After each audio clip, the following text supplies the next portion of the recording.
धन्यवाद सभापती महोदय. अमरावती भागातील सर्व शाळा व महाविद्यालय दिनांक 30 जून पासून सुरू झालेले आहेत. मात्र याच दरम्यान भारतीय निवडणूक आयोगाच्या वतीने निवडणूक याद्या पुनर्निरीक्षण कार्यक्रम सुरू करण्यात आलेला आहे. मला वाटते तो या विषय कामाची अमरावती तो झालेला आहे. तुमची बैठक लावते 8 नंबर. पुढचं घ्या ना. नाही, मला याच्यात बोलायचं होतं सर. आधी पेन्शनचं घ्या, त्याचं टेन्शन नंतर घ्या. आधी पेन्शन घ्या. पुढची पुकारू का नंतर बोलताय? नाही बोलतो ना. आदरणीय सभापती महोदय, 1 नोव्हेंबर 2005 पूर्वी विना अनुदानित किंवा अंशतः अनुदानित शाळेतील शिक्षक व शिक्षकेतर कर्मचाऱ्यांच्या विविध समस्या संदर्भात ही चर्चा आहे. साला दानवे साहेब नाही आहेत, येत आहेत ते. त्यांची विनंती आहे 10 मिनिटात येतो सर. 10 मिनिटात येत आहेत ते. 10 मिनिटात तोपर्यंत यांचं होईल.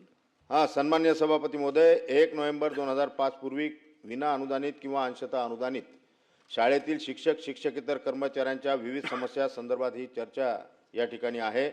मान्य सभापती महोदय, महाराष्ट्र शासनाने 1 नोव्हेंबर 2005 पासून जुनी पेन्शन योजना बंद करून नवीन DCPS व त्यानंतर NPS लागू केलेले आहे. मात्र जे कर्मचारी 1 नोव्हेंबर 2005 पूर्वी सेवेत नियुक्त झाले होते व ज्या शाळांना अनुदानच नव्हते किंवा अंशतः अनुदान मिळत होते त्या शिक्षक व शिक्षकेतर कर्मचाऱ्यांना सुद्धा जुनी पेन्शन योजनेचा लाभ मिळत नाही. सन्मान्य सभापती महोदय, मुळातच हे अन्यायकारक आहे. कारण या शिक्षक व शिक्षकेतर कर्मचाऱ्यांना त्यांची नियुक्ती तारीख पाहून जुनी पेन्शन योजना आवश्यक दिल्या गेली पाहिजेत. परंतु आजही महाराष्ट्रातील जवळपास 26,000 शिक्षक व शिक्षकेतर कर्मचारी या जुन्या पेन्शनपासून वंचित आहेत. ज्याप्रमाणे शासकीय निमशासकीय कर्मचारी 1 नोव्हेंबर 5च्या पूर्वी लागतो त्याला जुनी पेन्शन योजना लागू करण्यात येते, त्याप्रमाणे या शिक्षकांना देखील जे 1 नोव्हेंबर 5च्या पूर्वी लागलेले आहेत असे 26,000 शिक्षक आहेत, यांना जुनी पेन्शन योजना लागू झाली पाहिजेत. सन्मान्य सभापती महोदय, आजच्या घडीला जे कर्मचारी 1 नोव्हेंबर 2005 पूर्वी विनाअनुदानित किंवा अंशतः अनुदानित शाळेवर नियुक्त झाले होते त्यांच्यासमोर अनेक समस्या उभ्या आहेत. या चर्चेच्या माध्यमातून त्या सर्व समस्या मी येथे मांडणार आहेत.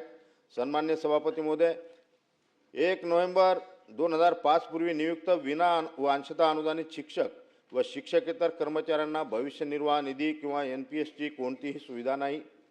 सुरुवातीला या कर्मचाऱ्यांचे भविष्य निर्वाह निधीचे खाते होते, परंतु 2014 पासून कोणतीही पूर्वसूचना किंवा ठोस कारण न देता यांचे खाते हे बंद करण्यात आलेले आहेत.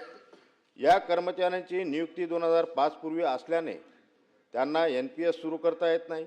भविष्य निर्वाह निधी किंवा NPS नसल्याने या सर्व कर्मचाऱ्यांचे भविष्य पूर्णपणे असुरक्षित झालेले आहे. त्यांना कोणत्याही प्रकारचे भविष्यासाठी बचत किंवा तरतूद करता येत नाही.